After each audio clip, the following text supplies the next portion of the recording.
In the serene suburbs of Modesto, California, where the landscape is painted with rolling hills and peaceful homes, a dark and harrowing tale unfolded, one that would forever mar the tranquility of this quiet community.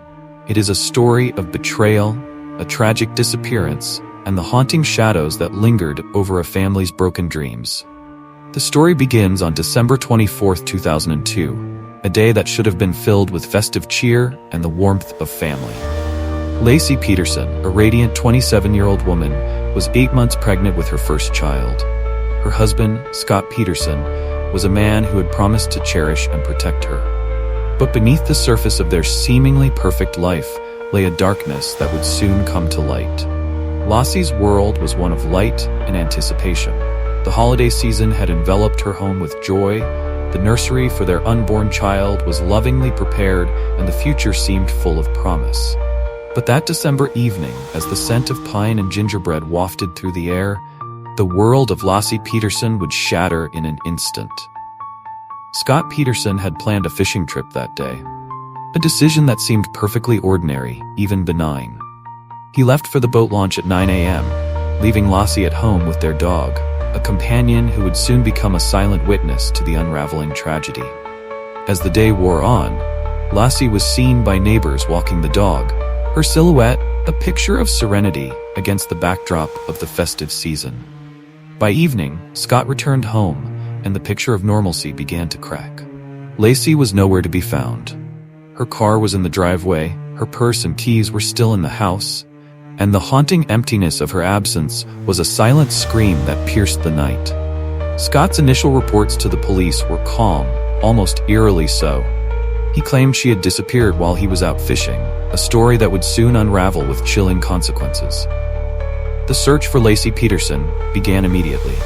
The community rallied together, their concern palpable, as they scoured the town, the surrounding areas, and the waters of the San Francisco Bay.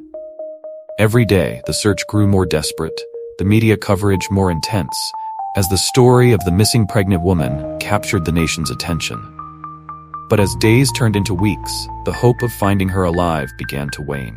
The investigation into Laci's disappearance took a dark turn when the police discovered her body, along with the body of her unborn child, floating in the waters of the San Francisco Bay. The scene was a grim tableau, the waters a silent witness to a horrific act. The bodies were found remarkably close to where Scott Peterson had claimed to have been fishing, a chilling twist of fate that would cast a long shadow over his innocence. The arrest of Scott Peterson marked the beginning of a harrowing chapter. As the evidence mounted, so did the suspicion. The police uncovered a web of lies and deceit, an affair with another woman, Amber Frey, whose testimony painted a disturbing picture of Scott's character.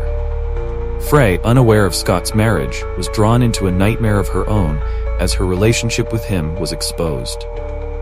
The trial that followed was a spectacle of media frenzy and public outrage. Scott Peterson stood accused of 2 counts of murder, one for his wife and one for their unborn son. The prosecution painted a picture of a man who had coldly and calculatedly orchestrated the murder of his family to pursue his own desires. They presented evidence of his affair, his dubious behavior, and the inconsistencies in his statements. Throughout the trial, the courtroom was filled with a palpable tension as the details of the case were laid bare. The prosecution's case was built on a foundation of circumstantial evidence, but it was powerful, painting Scott as a man who had meticulously planned and executed his crime. The defense argued that the evidence was not conclusive, that the prosecution's narrative was driven by emotion rather than fact. Scott's demeanor throughout the trial was a source of constant scrutiny. His composed exterior was juxtaposed with the horror of the accusations against him.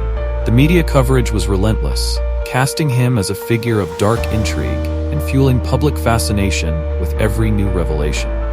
In April 2003, Scott Peterson was convicted of 2 counts of murder. The verdict was met with mixed emotions, relief, anger, and sorrow. The trial had exposed the darkest corners of human nature, and the community was left to grapple with the aftermath of a tragedy that had forever altered their lives. Scott Peterson was sentenced to death, his fate sealed by a crime that had shaken the very fabric of a peaceful community. The case of Laci Peterson remains a haunting reminder of how the darkness of human nature can pierce through even the most idyllic of settings, turning love into horror and promises into betrayals. In the quiet of Modesto, where once the Petersons' home stood as a symbol of hope and happiness, there is now a lingering shadow, a reminder that beneath the surface of everyday life, darkness can lurk, waiting for its moment to emerge. The echoes of Laci Peterson's story remind us that the true horror lies not just in the act itself, but in the betrayal and lies that can shatter a life so completely.